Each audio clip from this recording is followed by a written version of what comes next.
I think it's a great day. We have a very distinguished guest, DC Pandey sir. और sir actually सालों से सवाल पूछते रहे हैं क्लासरूम्स में. I have the privilege to ask few questions to sir. Thank you sir. आज हमारा श्री चैतन्य एकेडमी का एक सेंटर का इनाग्रेशन था. Sir as a chief guest आए थे.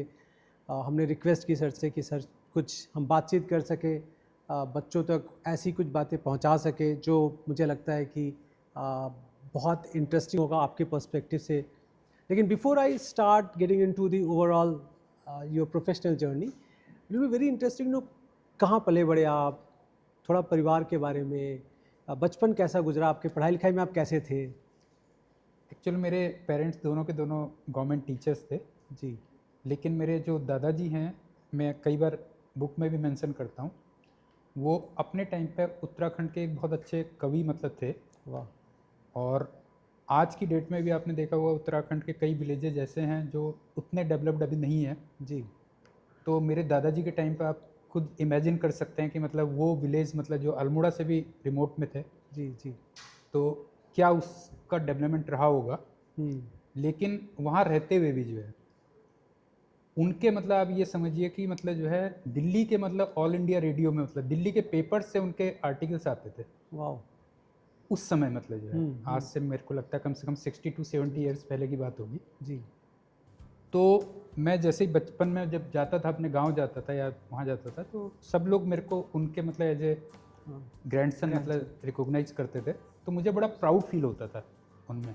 तो वो मेरे एक बहुत बड़े मोटिवेशन वो रहे हुए हैं जी. मतलब मेरा एक उनके साथ में ये और कहना है कि वो अगर वो इलाहाबाद या दिल्ली रहे होते, मैंने क्योंकि उनका लिटरेचर भी देखा है, तो वो डेफिनेटली मतलब प्रेमचंद के टक्कर के कवि रहे होते हैं. उनके मतलब कुमाऊनी लैंग्वेज में अगर कभी आप उनकी कविताएं पढ़ेंगे जो है जी, थोड़ा सा मतलब अगर उसको ट्रांसलेट करके तो आपके भी आंखों में आंसू आ जाएगा जो है. वो डेप्थ था. तो ये मेरा एक छोटा सा वो था. पढ़ने में जहाँ तक आप कह रहे हैं तो 99% जैसे स्टूडेंट्स होते हैं, मेरा भी पढ़ाई में मन नहीं लगता था, बिल्कुल भी मन नहीं लगता था जी. लेकिन हाँ ये है कि बचपन से ही मेरा जैसे किताबों में था कि क्या पढ़ना है वो मुझे बहुत अच्छी तरीके से आता था. बहुत बढ़िया. और उससे फिर मेरी रैंक वगैरह भी आ जाती थी जी. उसका जैसे मैं आपको एक एग्जांपल बताता हूँ. यूपी बोर्ड से मैंने किया था जी 10th और 12th. तो उस समय जब मैंने 10th से 12th मतलब 11th में मैं गया था तो मैंने इतना प्रेडिक्ट कर लिया था कि जब मैं 12th का एग्ज़ाम दे रहा हूँगा तो उसमें हिंदी में ऐसे कौन सा आएगा. तो मुझे आज भी याद है वो साहित्य समाज का दर्पण है. अच्छा. मतलब मैंने 11th में स्टार्टिंग से वो मतलब जो है ऐसे पढ़ना शुरू कर दिया और 2 साल तक केवल एक ही ऐसे पढ़ता था जो है. और वही मतलब जो है ऐसे आया. जी जी. अब आप समझ सकते हैं कि मतलब ऐसे में आप मतलब आपने भी देखा होगा कि अगर पहले ही आप बहुत अच्छा लिख दो तो वो एक एग्जामिनर पे भी एक बड़ा अच्छा इम्पैक्ट पड़ जाता है. बिल्कुल. तो वो मैंने करीब करीब 10-15 पेज का ऐसे लिखा था. मतलब आपने गेम ऑफ प्रोबेबिलिटी पहले बचपन में ही सीख ली थी. तो वो मेरे को हाँ वो पहले से ही था और वो मेरा बुक्स में भी रहा फिर वो जो है कि टू द पॉइंट मतलब लिखना. तो इसीलिए थोड़ा अपने टाइम पे मतलब जो है थोड़ा सा मार्केट बना पाई बुक्स में. तो बहुत बढ़िया सर. आते हैं बुक्स के ऊपर, बट आपने सिविल इंजीनियरिंग की. जी जी जी. और फिर वहाँ से निकल के टीचिंग में आने का फैसला कैसा था, मतलब घर वालों का क्या रिस्पांस था, आपने क्यों सोचा कि टीचिंग में आना चाहिए? ये भी एक बढ़िया क्वेश्चन है. चल मैं कहता कि जब मैं इंजीनियरिंग में एंट्रेंस हुआ तो उसमें मेरी रैंक काफ़ी अच्छी थी जी. लेकिन फैमिली में सारे मेरे ब्रदर मेरे जीजा जी सब सिविल इंजीनियर थे एक्चुअल में. अच्छा उस टाइम पे क्या था कि इंजीनियरिंग 3-4 इंजीनियरिंग हुआ करती थी. मतलब कंप्यूटर और इलेक्ट्रॉनिक्स तो स्टार्ट हुई थी केवल उस समय जो है. तो मेरा बहुत मन था वैसे इलेक्ट्रॉनिक्स लेने का, बट वो ब्रदर ने और मतलब जो है जीजा जी सब पूरे फैमिली में ऐसे एटमोसफेयर बना दिया कि तुम्हें सिविल लेनी है. तो सिविल ले ली लेकिन वो अनएम्प्लॉयमेंट स्टार्ट हो गया था. अच्छा. क्योंकि उस समय आपको ही मालूम होगा जैसे आज के समय ऐसा नहीं है कि मतलब कंपनी जा रही है वो आ रही है, लिमिटेड मतलब गवर्नमेंट जॉब्स हुआ करते थे करीब और सिविल इंजीनियर्स ही सबसे ज़्यादा निकल रहे थे. तो सिविल इंजीनियरिंग सबसे मतलब निकलते निकलते सबसे वर्स्ट इंजीनियरिंग हो चुकी थी उस समय जी. तो वही कौन फिर सा साल था मतलब ये मैंने 90 में कंप्लीट किया था. अर्ली 90s में कंप्लीट किया था. 1990 में अपनी बीटेक कंप्लीट की थी. तो फिर क्या हुआ कि अब कुछ बच्चे पैदा भी नहीं हुए होंगे उस समय. हाँ तो पैदा नहीं होंगे. ये रिलेट नहीं कर पा रहे उस इंडिया से. हाँ उस टाइम पे बेटा पूरे यूपी में जो है यूपी में 6 या 7 कॉलेज होते थे जी पूरे उसमें. आज तो आपके एक मतलब जो है डिस्ट्रिक्ट में 7 कॉलेज हो जाते हैं पूरे उसमें. बिल्कुल बिल्कुल. लेकिन जॉब्स भी बहुत कम थे उसमें. तो सिविल इंजीनियरिंग में सबसे मतलब जो है अनएम्प्लॉयमेंट मैक्सिमम था जी। लेकिन उसमें प्लस पॉइंट थोड़ा सा ये हो रहा था कि धीरे धीरे मतलब इंजीनियर्स भी टीचिंग में आ रहे थे, अच्छा। तो वो एक प्लस पॉइंट था। तो उससे क्या हुआ कि पहले टीचिंग में आया, अच्छा, लेकिन लाइफ में क्या हुआ था कि एक गलत ब्रांच ले ली थी और बहुत पढ़ते नहीं थे, तो थोड़ा सा बैकलॉग हो गया था। अच्छा। काफ़ी मतलब ऐसा लगता था यार जहाँ पे मेरे को होना चाहिए था वहाँ पे नहीं पहुँच पाया। हम्म, तो एक मन में वो था कि यार अब कैसे इसको कंपनसेट किया जाए। बिल्कुल। तो टीचिंग में रहते हुए फिर यही वो रहा कि यार बुक लिख के मैं थोड़ा कंपनसेट कर सकता हूँ, क्योंकि बुक से आपको एकदम से नाम तो मिल ही जाता है जो है, और अब बहुत सारे बच्चों तक तो पहुंच हाँ, पाते हैं उस तो समय ये एक वो रहा कि मैं टीचिंग और राइटिंग दोनों में जो है एक साथ है। और जब आपने किताबें लिखनी शुरू की जी, तो क्या क्या किसी किताब ने या क्या किसी टीचर ने आपको बहुत इंस्पायर किया कि मैं ऐसी किताब लिखूं जो इतनी सरल हो, इतनी इजी हो कि बच्चों को बात समझ में आ जाए? अच्छा, इसमें जैसे जैसे मैंने आपको पहले बताया कि मेरे को बचपन से ही मतलब जब मैं पढ़ता था तब से ही मेरे को मालूम था कि क्या चीज़ मतलब जो है करनी है, कंपटीशन के लिए क्या चीज़ आपको मतलब रिक्वायर्ड है करिए आप। जी। वो मेरे को टीचिंग में भी मतलब राइटिंग में भी फ़ायदा मिला और टीचिंग में भी मिलता है जो है। अब होने को मैं टीचिंग कम करता हूँ, लेकिन जितने बच्चों को पढ़ाता हूँ उनको बहुत ही मतलब जो है बहुत कम पढ़ा के, मतलब नॉर्मल टीचर अगर 100 पढ़ाता होता है मैं 1 पढ़ाता हूँ उनको और ले आता हूँ, मतलब उनको जितने उस लेवल के होते हैं पहुँच जाते हैं वहाँ पे। जी। तो बुक्स में भी ऐसे ही हुआ कि उसमें क्या था, जैसे 2-3 किताबें जो चलती थी वो एक जनरल मतलब फिजिक्स बुक्स थी, कंपटीशन के लिए कोई नहीं लिखी गई थी। ओके। तो मैंने वो चीज़ पकड़ी एक्चुअल में, यार कंपटीशन में बच्चे को क्या चाहिए। उसको अगर पूरी फिजिक्स सीखनी है तो ठीक है, वो कहीं IIT वगैरह में जाके या कहीं अच्छे Research कॉलेज में करे, जाके फिर वो अपना फिजिक्स में PhD करे, वो करे, बिल्कुल, है ना। बिल्कुल। लेकिन यहाँ पे जो उसका एम है वो है कि कम से कम एफर्ट से कैसे क्रैक करे, कंपटीशन कैसे क्रैक करे जी। और वो ऑब्वियस सी बात है कि तभी पॉसिबल है जब आप टू द पॉइंट पढ़ाएंगे और टू द पॉइंट लिखेंगे और टू द पॉइंट पढ़ेंगे बेसिकली। तो वो चीज़ हमने अपनी किताबों में डाली और ठीक मतलब स्टार्टिंग में ठीक ठाक सक्सेस मिली। किताबों पे आते हैं सर, लेकिन एक बात बताएं, जब आपने एटलीस्ट हम कुछ हद तक हम उम्र होंगे, जी जी जी जी जब आपने लिखना शुरू किया तो 19वीं सदी से टू द स्टार्ट ऑफ 21वीं सदी किताबें मीडियम होती थी बच्चों तक पहुंचने के लिए, लार्जर दुनिया तक पहुंचने के लिए। हाँ। मुझे किसी ने रिसेंटली पूछा कि आपने बचपन में यूट्यूब देखा? मैंने कहा मैं तो बड़े होकर भी यूट्यूब नहीं देखा। रहते कैसे थे बिना यूट्यूब के, ज़िंदगी गुजरती कैसी थी? तो एक नया सोसाइटी बना, हाँ। जहाँ पे मीडियम चेंज हो गया पढ़ने का। बच्चे अब बहुत हद तक यूट्यूब थोड़ा सा लॉन्ग फॉर्मेट है, इंस्टाग्राम थोड़ा और छोटा फॉर्मेट है, और किताब एक बहुत हद तक 21वीं सदी के स्टार्ट तक में बहुत हाई इम्पैक्ट था। बहुत कम लोग अब किताबों में बहुत समय गुजारते हैं। आप इस बदलाव को, एटलीस्ट हम दोनों लोगों ने इस बदलाव को देखा है इस देश में, किताबों पे भरोसा करते हुए, और फिर अब का जो ज़माना है वो प्योरली डिजिटल पे भरोसा करते हुए। आपका एक्सपीरियंस कैसा रहा? आपने अपने आप को बदला, कैसे ट्यून किया बच्चों तक पहुंचने के लिए इस जर्नी में? अच्छा, इसमें मैं आपके साथ में एक चीज़ और भी थोड़ा सा ऐड कर दूंगा। मतलब कई बार मेरे से मेरे फ्रेंड्स या पब्लिशर्स और कई मतलब दोस्त पूछते हैं मतलब जो है कि यार अब जैसे जैसे डिजिटल होता जा रहा है और AI भी आता जा रहा है, जी, है ना, AI भी सबसे बड़ा थ्रेट है हाँ। मतलब कई जगह जो है, तो आपको क्या फील होता है कि आपकी जो बुक्स मतलब पिछले 20-25 साल से चली हैं वो आगे चलेंगी ही नहीं चलेंगी, क्या मतलब चेंज आएगा मतलब? बिल्कुल। तो मेरा अपना ये मानना है, जैसे आप न्यूज़पेपर में देख लीजिए, आजकल आपको A to Z न्यूज़ आपको मोबाइल पे मिल जाती है, बिल्कुल। लेकिन मेरे ख्याल से घर में पेपर भी आता है और उसको पढ़ने का एक अलग ही आनंद है। बिल्कुल। नहीं बताइए आप? हाँ, बिल्कुल, तो बिल्कुल। एग्जैक्टली बुक्स का भी है, मतलब बुक्स का पढ़ने का और एक यूट्यूब और उससे पढ़ने का एक अलग ही फ्लेवर है। जी, जी। मतलब बुक्स का मतलब मार्केट एकदम से मतलब जो है चेंज नहीं होगा बहुत ज़्यादा। सिमिलरली मैं AI में आपको बता रहा हूँ, AI में और भी कई चीज़ों में है।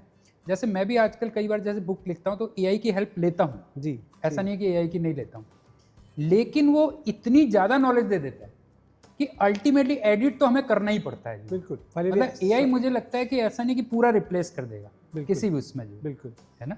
बट ये जो डिजिटल लर्निंग है, मान लीजिए कि जो बच्चे क्लासरूम में आते हैं, किताबों से पढ़ रहे हैं, और कुछ बच्चे हैं जो प्योरली यूट्यूब पे हैं या डिजिटल लर्निंग प्लेटफॉर्म्स पे हैं, उन पे पढ़ाई करते हैं, आपको लगता है इन दोनों के बीच में कोई भेदभाव है? कुछ ज़्यादा है, कुछ कम है, ऐसा लगता है आपको? नहीं, पर्सनली अगर मेरे से पूछेंगे आप जो है मतलब मैं तो ऑनलाइन को मतलब जो है बहुत बच्चे के लिए मतलब जो है अच्छा मीडियम मानता हूँ। जी रीज़न क्या है ना, आप एक चीज़ देखिए, देखिए जैसे जिस बच्चे को नहीं पढ़ना है वो तो आप ऑफलाइन कर दो, आप उनके साथ में 10 टीचर लगा दो, उसको तब भी नहीं पढ़ना है। बिल्कुल। लेकिन जिसको पढ़ना है वो ऑनलाइन से भी बहुत अच्छा पढ़ सकता है, मतलब डिजिटल उससे भी बहुत अच्छा पढ़ सकता है। बिल्कुल। आप देखिए कितनी चीज़ें उसकी सेव हो रही है, हम्म, टाइम सेव हो रहा है आने जाने का। बिल्कुल। और आज की डेट में पेरेंट्स को कितना बच्चा बाहर से घर से बाहर गया हुआ है तो कितना उसको डर लगा रहता है, वो कोई आपको नहीं है। और आप टाइम टेबल अपने हिसाब से एडजस्ट कर सकते हो। आपकी कोई क्लास मिस हो गई तो आप उसको देख सकते हो। तो बिल्कुल। मेरे हिसाब से तो ये चेंज बहुत अच्छा चेंज है बहुत इसमें, बढ़िया। एजुकेशन। हम जानना चाहेंगे, पीछे हमारे कुछ बहुत ही यंग टीचर्स बैठे हैं और मैं जानना चाहूँगा अगर उनका कोई सवाल हो आपके हाँ लिए। श्योर। हाँ सर, मेरा सवाल है। एक तो जैसे माइक सर रिपीट कर वो हाँ, हो तो सर जाएगा। मेरा आपसे एक सवाल है। जैसे मैं अभी अपनी खुद की बुक लिख रहा हूँ, लेकिन वो मैथमेटिक्स की है। तो आपने जब अपनी पहली बुक लिखी थी तो उसमें कितना टाइम लगा था? तो सर इनका सवाल ये है हाँ, for ये- कैमरा कि आपको पहली बुक लिखने में कितना समय लगा और कैसी तैयारी करनी पड़ी, कितनी मेहनत, और जब 17वीं बुक लिखी तो उसके अनुपात में कितना समय लगा? इसमें मैं एक वो बताता हूँ आपको। एक्चुअल में क्या होता है ना, जब फर्स्ट कोई भी चीज़ आप फर्स्ट करते हो तो उसमें पैसन बहुत वो होता है ना। जैसे आप ये देखो कि जब कोल्ड वॉर चल रहा था रसिया और उसके यूएस के बीच में, तो उसमें सबसे पहले रसिया ने जो है अपना मतलब जो है स्पेस में भेज दिया था अपना प्लेन। तो कैनेडी उस समय मेरे ख्याल से 61 की बात आई थी। जी, जी। 61 में उन्होंने एक वो किया था कि मतलब जो है हम इस सेंचुरी में जो है ना, इस डिकेट में मतलब जो है हम अपना जो है मून वो करेंगे। लैंडिंग कराएंगे। उससे पहले खैर उनका मर्डर हो गया था, लेकिन फिर भी वो 69 में जो है मून पर लैंड कर गए थे। और आजकल यूट्यूब में सब कुछ अवेलेबल है। उस समय के आप देखिए कंप्यूटर, मतलब जो है कंप्यूटर आप देखिए कितने बड़े बड़े कंप्यूटर होते थे। जी मतलब उस समय की टेक्नोलॉजी के साथ हम मून पे गए और सेफली वहाँ से वापस भी आए। वो सिर्फ एक पैसन था, मतलब अगर आप देखिए तो पैसन था जो। तो फर्स्ट उसमें क्या था कि मेरे पास पैसन बहुत था, तो उसमें बहुत ज़्यादा टाइम नहीं लगा। कितने मतलब महीने लगे थे? पहली बुक मेरे ख्याल से मैंने 3-4 महीने में कंप्लीट कर ली थी। फर्स्ट बुक एग्जैक्ट तो मेरे को याद नहीं है, 3-4 महीने, बट वो पार्ट्स में आई थी। एक्चुअली पूरी होती तो शायद मेरे ख्याल से ज़्यादा था। अलग-अलग बुक्स की हेल्प ली थी अपनी बुक लिखने के लिए? नहीं, फिजिक्स में ये लकीली मतलब मैंने बहुत कम किताबें पढ़ी हैं, सही आपको बताऊं जो है। मैंने मतलब जितनी भी रिनाउंड बुक्स हैं उनमें से अभी भी कोई पूरी नहीं पढ़ी है, क्योंकि फिजिक्स तो नहीं, बहुत कम पढ़ी है। और ऐसा नहीं कि उनसे कोई वो है ना, क्योंकि मेरा ये मानना है कि फिजिक्स एक्चुअल में एक ऐसा सब्जेक्ट है ना कि आपने कोई भी चीज़ जैसे F=ma है तो आप बैठ के सोचिए उसको जो है, सोच के फिर आप जो लिखोगे। फिजिक्स हो गए या लाइफ के इवन लेसन्स होते हैं जो है, आप मेरे से कुछ कहेंगे ठीक है ना, उससे बेटर यह है कि मैं लाइफ के लेसन्स खुद निकालूं कोई चीज़ जो है। तो फिजिक्स और वो दोनों चीज़ें एक जैसी हैं। सर आपको मतलब पहले वाली जो बुक्स आती थी और आज जो बुक्स आती है अलग-अलग पब्लिकेशंस की, उनमें कोई डिफरेंस दिखता है कि मतलब पहले इस टाइप की बुक लिखी जाती थी, आजकल जो बुक है वो थोड़ी सी क्रिएटिव हो गई है? आई थिंक मेरे ख्याल से कभी कभी कुछ बुक्स में मेरे को ऐसा लगता है कि वो कंपटीशन के चक्कर में मतलब थोड़ा ज़्यादा बल्कि भी हो गई है। मतलब पिक्चर में भी जैसे कई बार होता है ना कि पिक्चर में मसाला मतलब जो है आप म्यूजिक भी डाल दो, डांस भी डाल दो, इमोशन भी डाल दो, सब कुछ डाल दो जो है। तो मुझे लगता है कि उनको कंपटीशन के चक्कर में ऐसा लगता है कि मैं थोड़ा और एक्स्ट्रा दे दूंगा तो शायद मार्केट बन जाएगी, लेकिन वो बच्चे के लिए मेरे ख्याल से बहुत ज़्यादा यूजफुल नहीं होती कुछ बुक्स की। बच्चा ना बड़ी बुक देख के डरने लगता है। हाँ, डरने भी लग जाता है। ठीक है sir, will come back to you folks maybe after a question, but मैं जानना चाह रहा था कि आपने जब पढ़ाया तो अपनी ज़िंदगी में यूजुअली हम 4, 5, 6, 8 बच्चों को याददाश्त में रख पाते हैं क्योंकि उन्होंने इम्पैक्ट किया होता है। आपको एज ए टीचर इम्पैक्ट किया होगा बच्चों ने। कोई ऐसी कहानी, कोई ऐसी बात जो आप हमारे बच्चों के साथ शेयर करना चाहें कि एक बच्चा मिला मुझे जो मुझे इम्पैक्ट किया और आपने क्यों लगता है कि आपने सालों बाद भी उसको याद रखा? हाँ, मतलब ऐसे तो कई हैं, लेकिन 2-3 मैं एग्जाम्पल आपको देता हूँ। जी और मैं सबसे बड़ी बात ये कहता हूँ कि टीचर पे ट्रस्ट होना चाहिए, फेथ होना चाहिए। उसके 2-3 एग्जाम्पल आपको बताता हूँ। उस समय मैं यहाँ पे दिल्ली में ही था और नाम तो चलिए नहीं लूँगा, मतलब हाँ, एक एक्स मतलब कोचिंग में था कह लीजिए आप जो है। जी अच्छा, वो मेरा बुक लिखने का मतलब जो है ये था कि स्टार्टिंग थी, तो पब्लिशर मेरे पास आए, कहने लगे सर आप टीचिंग के साथ में बुक नहीं लिख पाओगे, क्योंकि उन्होंने थोड़ा देख लिया था कि इनको फुल टाइम जो है राइटर बनाना है उस टाइम पर कुछ समय। तो मुझे वहाँ से रिजाइन देना था, टीचिंग से रिजाइन देना था। तो उस समय प्री और मेंस ऐसे होते थे ना, कुछ एग्जैक्टली मेरे को याद नहीं है कि क्या होता था, प्री होता था, कुछ ऐसा होता था। तो मैंने खैर उन बच्चों को मतलब प्री तक पहुँचाया और फिर मेरे को गैप लेना था, और उनसे जितने फिर निकले थे प्री में उनसे मैंने बोल दिया था, मैंने कहा यार ऐसा है कि अब चूँकि मैंने तुम्हें पढ़ाया है तो मैं तुम्हें फ्री ऑफ कॉस्ट जो भी होगा तुम्हें अलग से पढ़ाऊँगा, मतलब ताकि तुम्हारा बैच पूरा हो जाए। तो उसी में क्या हुआ कि मोदी नगर के 3 बच्चे मेरे पास आए थे जी, मतलब वो बाद में आए, केवल वो 1 महीने के उसमें थे, तो वो भी मेरे स्टूडेंट हो गए। अच्छा, चांस की बात थी कि उन तीनों में से कोई भी बच्चा नहीं निकला उस साल, फाइनली कोई नहीं निकला। तो फिर नेक्स्ट ईयर के लिए जो है वो पूछने लगे मेरे से। तो मैंने कहा यार देखो ऐसा, तुमने जो है ना पूरा तो पढ़ लिया, जब प्री निकाल दिया तो ऑब्वियस सी बात है मतलब जो है तुम ठीक ठाक लेवल पे हो, तो आप सेल्फ स्टडी करो, घर में स्टडी करो, और कोई हेल्प फिजिक्स में चाहिए होगी तो मैं कर दूंगा, केमिस्ट्री में इसमें साथ के टीचर्स हैं मैं बता दूंगा तुम्हें, जो है कोई ऐसा नहीं है। अच्छा, उसमें कोटा जाने का बहुत कल्चर था क्रेज था उस टाइम पे। जी, तो उसमें से क्या हुआ कि 2 बच्चों ने तो मेरे पे फेथ कर लिया, मतलब तीसरे को ये नहीं कहूँगा कि फेथ नहीं किया, लेकिन होता है ना कई बार कई फैक्टर्स होते हैं, हाँ, है ना, सोशल फैक्टर्स होते हैं जो है। हाँ, मैं ये नहीं कहूँगा कि उसने पूरा वो नहीं किया, लेकिन 2 बच्चों ने 100% ट्रस्ट किया। जी जी, तीसरा बच्चा कोटा चला गया, 2 बच्चे रह गए अपने मोदी नगर में तैयारी करते रहे। अच्छा, आप विश्वास नहीं करेंगे सर, उसमें वो लैपटॉप, उसी में कंप्यूटर होते थे बड़े बड़े, उसमें जो है रिजल्ट आया करते थे जी। मतलब जिस दिन रिजल्ट आना था मैं सुबह से मतलब जो है मैं उनसे ज़्यादा होता मतलब सुबह से बैठा हुआ था, क्योंकि मुझे इतना अंदर से मतलब वो भी लग रहा था, गिल्ट भी लग रहा था। मैंने कहा बाय द वे अगर इनका नहीं हुआ तो लाइफ लॉन्ग मैं जो है वो रहूँगा, मतलब जो है ना, इनको मतलब ये रहेगा ना, गिल्ट रहेगा कि यार देखो मेरे कहने पे रुक गए। और सर ट्रस्ट मी, मतलब जो है कि दोनों बच्चे IIT में सेलेक्ट हुए, बहुत बढ़िया। और वो चांस की बात है कि जो कोटा गया था मतलब हार्ड लक था कह लीजिए, मतलब जो है उस बेचारे का नहीं हो पाया, मतलब जो है। तो ये मुझे लगता है कि वो काफ़ी हद तक एक ट्रस्ट लेवल था मुझे लगता है कि, और ऐसे कई एग्जांपल्स हैं, टाइम की शॉर्टेज है तो मैं ये 2 बिल्कुल मुझे लगता है कि ये जो इम्पोर्टेंट बात आप कह रहे हो कि once you trust the system, एक बार आपने फैकल्टी के ऊपर, टीचर के ऊपर ट्रस्ट कर लिया तो फिर आप रोज सुबह नहीं सोचें, बस आप उस ट्रस्ट पे चलते रहे। I think ma'am wants to have a question, please.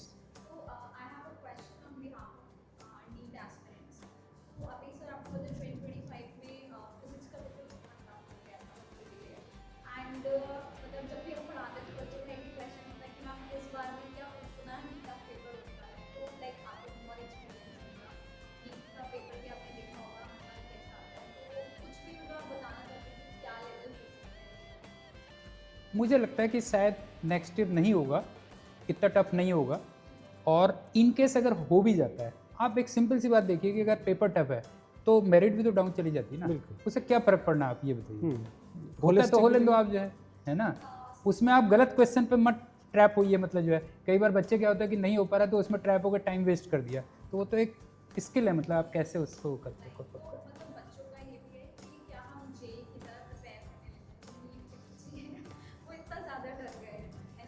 JEE तो नहीं, जेई मेंस तक के क्वेश्चंस आराम से देख सकते हैं, एडवांस में ना जाएंगे, है ना। मेंस, क्योंकि मेंस और उसके आपने देखा होगा मेंस और नीट के जो क्वेश्चंस हैं वो काफ़ी इंटरचेंज हो जाते हैं, वो हो जाते हैं। बल्कि मैं कई बार जेई मेंस वाले बच्चों को कहता हूँ तुम नीट के भी देख लो जो है, और नीट वाले बच्चों को कहता हूँ जेई मेंस को देख लो, ये आपस में इंटरमिक्सिंग। चलो, पिछले साल sir before the even result coming हमने एक एनालिसिस किया और हमने देखा जो बच्चे 400 से 500 के बीच में हैं उनमें से सबके फिजिक्स के मार्क्स कम हैं। हाँ, सबके। तो हमने रिजल्ट आने के 3-4 महीने पहले एक प्रोग्राम लॉन्च किया कॉल अत्रेया, जो हमने उसका नाम रखा P² CBZ। तो फिजिक्स की 2 क्लास, एक केमिस्ट्री, एक बॉटनी, एक जूलॉजी। तो P² CBZ एक फॉर्मुलेट किया हमने, और उसमें काफ़ी सारे बच्चे अभी पढ़ रहे हैं, इस साल वो पढ़ाई हो रही है, और उसी दौरान फिजिक्स की पेपर टफ आ गई। लेकिन मुझे ऐसा लगता है कि ये वो एरिया है, खासकर नीट के बच्चों में, अगर आप डेटा एनालिसिस के पॉइंट ऑफ व्यू से देखें तो बच्चे फिज़िक्स में स्ट्रगल करते हैं, और जो बच्चे अच्छा करते हैं ना वो एम्स तक क्रैक कर लेते हैं, या एटलीस्ट MBBS सीट तक तो क्रैक कर ही लेते हैं। आपके एक्सपीरियंस में क्यों ऐसा लगता है कि जो खासकर नीट वाले बच्चे हैं उनको फिज़िक्स टफ क्यों लगता है, या कहीं फाउंडेशनल में कुछ दिक्कत है? आप तो बहुत सारे बच्चों से मिले होंगे, बात किया होगा, क्या आपके एक्सपीरियंस में क्या होता है? मतलब मेरा वैसे इसमें भी थोड़ा डिफरेंट हो रहता है। जैसे कई बार आप ये देखो ना, नीट का पेपर ये माना जाता है, कंपेरेटिवली ये माना जाता है ईजी है कि इजी आता है एज कम्पेयर टू IIT जी जेई। जेई का मतलब एडवांस से अगर आप कंपेयर करो, जी बिल्कुल। तो मैं तो कई बार इसके बल्कि बड़े अगेंस्ट भी रहता हूँ कि जो जेई एडवांस में इतना टफ पेपर बना देते हैं। मतलब एक तरफ एजुकेशन डिपार्टमेंट ये कह रहा है कि बच्चों को कहता है कि स्कूल पे फोकस करो, हाँ और आप जेई एडवांस का पेपर ऐसे बना दे रहे हो कि मतलब जैसे आपको बिल्कुल MIT निकालना है, कुछ निकालना कह रही है। जी तो केवल मतलब क्वेश्चन पेपर के टफनेस से आप ये नहीं कह सकते कि वो मतलब बच्चा ज़्यादा इंटेलिजेंट है। आप ये बताओ कि क्या एम्स का टॉपर IIT के टॉपर से कम होता है? एम्स के बच्चे क्या, आप ये बताइए, IIT के बच्चों से कम होते हैं? आप ये बताइए दिमाग से, बिल्कुल नहीं होते। बिल्कुल नहीं। और मेरा वैसे चांस की बात है कि मेरा ऐसा एक्सपीरियंस नीट में बहुत ज़्यादा नहीं रहा कि वो फिजिक्स में वो हैं, बल्कि मेरी तो एक बहुत अच्छी स्टूडेंट नीट की मतलब स्टूडेंट थी, और वो मेरी IIT जेई की बुक्स में ऐसी ऐसी कमियां निकालती थी, मतलब ऐसे ऐसे पॉइंट आउट करती थी मुझे, जो बड़ा मेरे को सरप्राइज होता था जो। तो मेरा वैसे एकदम से ऐसा नहीं है। अब वो अलग बात है कि थोड़ा मेजोरिटी में होते हैं बच्चे, कई बार ज़्यादा होते हैं, नंबर ऑफ स्टूडेंट ज़्यादा होते हैं, बिल्कुल है ना, तो हमें दिख जाते हैं, ज़्यादा दिख जाते हैं कई बार, ऐसा है। आप देखिए बिड्डा भी जेई और नीट में आज के डेट में almost double of number of applicants भी हैं, तो वहाँ की यूनिवर्स बहुत बड़ी हो गई है और सीटें उतनी ही हैं जितनी हैं MBBS में। हाँ, और वही मैंने कहा ना कि जैसे नॉर्मल बच्चे क्या होते हैं, नॉर्मल बच्चे मेजोरिटी में ज़्यादा होते हैं, हाँ तो यहाँ पे चूंकि एप्लीकेंट ज़्यादा हैं, तो वो ठीक है, तो वो बच्चा, वो स्लैब भी थोड़ा बड़ा हो गया, तो आपको दिख जा रहा है एक्चुअल में कि यार वो फिजिक्स में वीक है। फिजिक्स अदरवाइज जो निकाल रहे हैं उनको फिजिक्स में ऐसी कोई प्रॉब्लम नहीं आती है, बिल्कुल। अगर आप देखेंगे जो है, क्यों, है ना। Anybody else have a question? हाँ हाँ कुछ यूजुअली अभी एज अ टीचर हम लोग जब यूट्यूब पे बच्चों को पढ़ाते हैं तो हम उनको कुछ मंथ्स की स्ट्रेटेजी देते हैं कि कंप्लीट केमिस्ट्री आप अपने फिजिकल ऑर्गेनिक आप 6 महीने में कैसे कवर कर सकते हो, या 3 महीने में कैसे करते हो, या 1 साल में कैसे करते हो। मैं अपनी बात करूँ तो सर मैं भी 12th स्टैंडर्ड में पहली बार कोटा गया था कोचिंग के लिए, उसी समय मैंने IIT जेईई लेवल की तैयारी की, तो 1 साल में मैंने 11वीं 12वीं दोनों पढ़े और लिटरली कर भी ली, मैंने IIT जेईई क्वालिफाई किया। तो आप इतने सारे स्टूडेंट को पढ़ा चुके ऑलरेडी, एक ऐसा मैं टाइम स्पेंड जानना चाहता हूँ सर कि भाई कितने ड्यूरेशन में एक पर्सन 11वीं और 12वीं क्लास की फिजिक्स को कम्प्लीटली कवर कर सकता है? आपको क्या लगता है आइडियली क्या वो ड्यूरेशन होनी चाहिए? क्योंकि यूट्यूब पे तो बड़े रैंडम वीडियोस भी आते हैं, ऐसा भी होता है 6 month strategy, 3 month strategy, 1 month strategy, 1 day strategy, फिर आता है लास्ट आवर स्ट्रेटजी। तो 1 घंटे में तो ऑब्वियसली आदमी फिजिक्स नहीं पढ़ पाएगा। तो आपको क्या लगता है आइडियली सर, ताकि बच्चों को एक सही करेक्ट इन्फॉर्मेशन जाए कि इतना आइडियली आपको दिमाग लगाना ही चाहिए ताकि आप कॉन्सेप्ट की डेप्थ तक जाके सवालों को अटेम्प्ट कर सकें? Any precious word?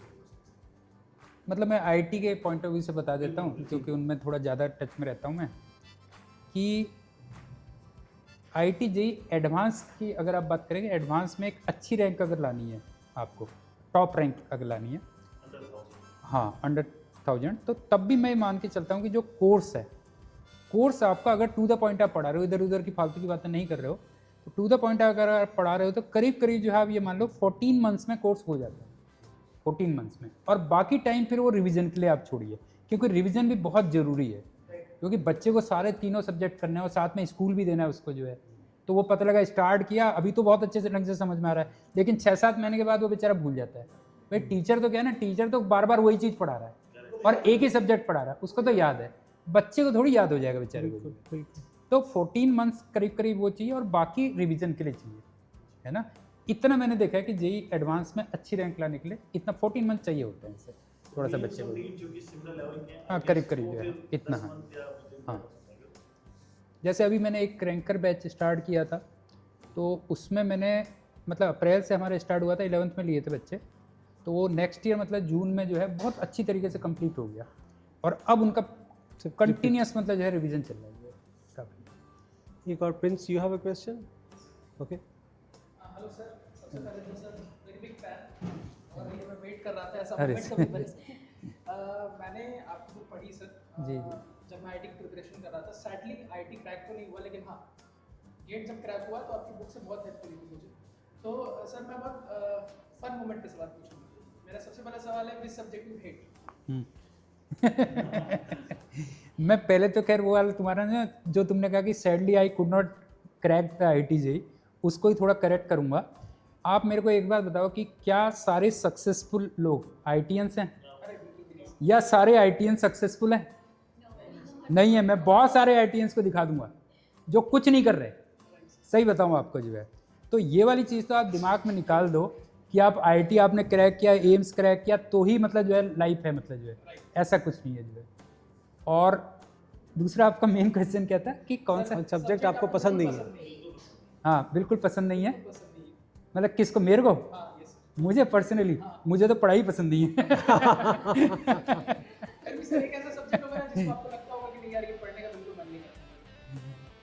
मुझे हाँ वही केमिस्ट्री, मतलब स्पेशली केमिस्ट्री और बायोलॉजी, क्योंकि था नहीं, मैं पीसीएम से था तो बायोलॉजी तो 10th तक ही पढ़ी थी, तो केमिस्ट्री लीस्ट वो था। फिजिक्स ही मेरा पहले से फेवरेट। और एक लास्ट क्वेश्चन था सर मेरा कि आपको कभी बचपन में एज सच फिजिक्स से डर नहीं लगा कि मतलब कभी किसी मोमेंट पे आके लगा होगा यार ये बहुत डिफिकल्ट हो रहा है, बहुत ट्रिकी हो रहा है? फिजिक्स से मेरे को नहीं लगा चांस की बात, मतलब जैसे मैंने पहले भी कहा कि मैं पढ़ता नहीं था मतलब जो है उसमें, लेकिन चांस की बात है क्योंकि कंसेप्ट वाला सब्जेक्ट है ना, कंसेप्ट वाला सब्जेक्ट है, तो वो मेरे को थोड़ा पहले से ही फेवरेट था। फिजिक्स में फिजिक्स से डर नहीं लगा, बाकी सब्जेक्ट से लगा, फिजिक्स से नहीं लगा।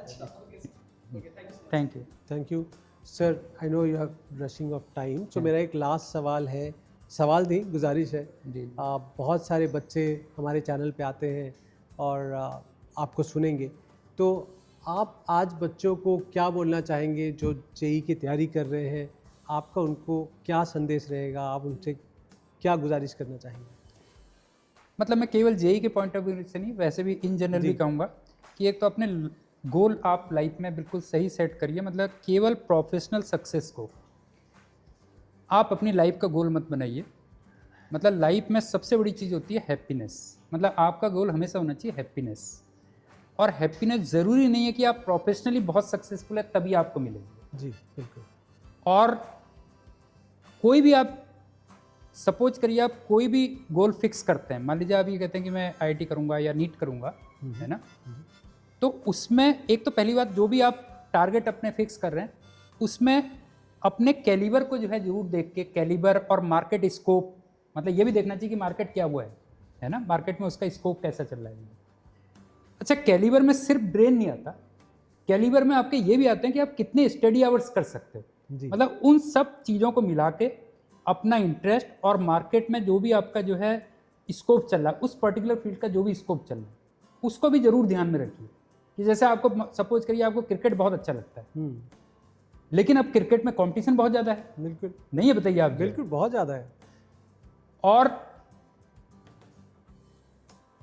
मतलब कोई, मैं वही कह रहा हूँ कि कोई मतलब उस चीज़ को भी जरूर ध्यान रखिए कि मार्केट में उसका कैसा स्कोप चल रहा है, और ये भी थोड़ा देखिए कि 4-5 साल के बाद क्या रहेगा। जैसे अभी कई लोग सीएस के पीछे जा रहे हैं, तो मे भी हो सकता है, मतलब उसको देख लीजिए। मैं ये नहीं कह रहा हूँ कि 4-5 साल के बाद सीएस खराबी हो जाएगी, मतलब बिल्कुल ही बेकार हो जाएगी। पर्सपेक्टिव देखिए हाँ, दुनिया में क्या चल रहा है। देख लीजिए कि जब आप एक्चुअल में मार्केट में आएंगे तो उस समय क्या सीन होगा। तो इस चीज़ को देख करके आप प्रिपरेशन स्टार्ट करिए। और बहुत ज़्यादा ऐसा मतलब नंबर 1 के पीछे जो है, मेरा एक ये भी रहता है कि आप नंबर 1 के पीछे मत पड़िए। बल्कि मैं तो सही बताऊं कि नंबर 1 को मैं लाइक ही नहीं करता कभी भी। अच्छा।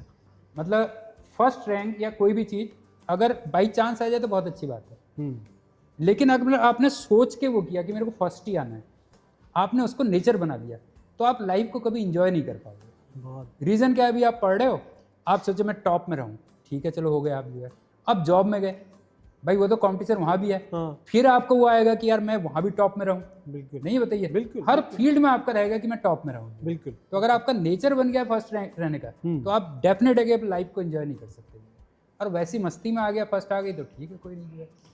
बहुत बहुत धन्यवाद सर। मुझे लगता है कि आपका ये जो सुझाव है कि keep the happiness index higher, सबसे ज़्यादा ये एक बहुत ही अमेजिंग इंसाइट है बच्चों के लिए।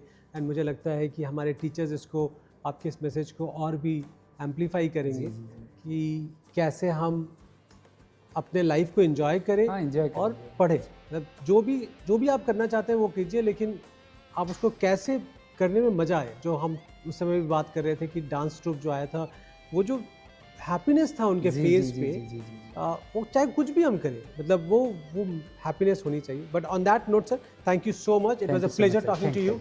Thank you so much sir, thank you so much.